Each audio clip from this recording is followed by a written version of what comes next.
Hello everyone, welcome back to my YouTube channel. In today's video, we will learn how to protect a sheet in Excel file. So, suppose we have a sheet of customer, gender, state, and amount, and we want to protect this sheet. So, how will we do that? So, we will go to View tab. So, we will go to Review tab. We will go to Protect Sheet option, and here we can set a password of 4 digit, and we will click OK, and we will re-enter the password and click OK.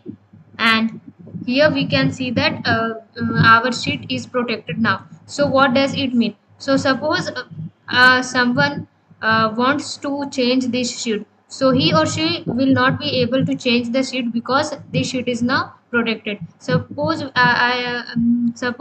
I want to change the 7,000 with 5,000. I am not able to do this, and here a message comes that the sale you are trying to change is on a protected sheet. So to make a change, first of all we have to unprotect the sheet. So in this way our sheet is protected now. So and to unprotect this sheet, we will again go to Review tab. We will click on this unprotect sheet, and we will type the password, and we will click OK. And now we can change this it to 5,000. So I hope you have understood how to protect the sheet in Excel file.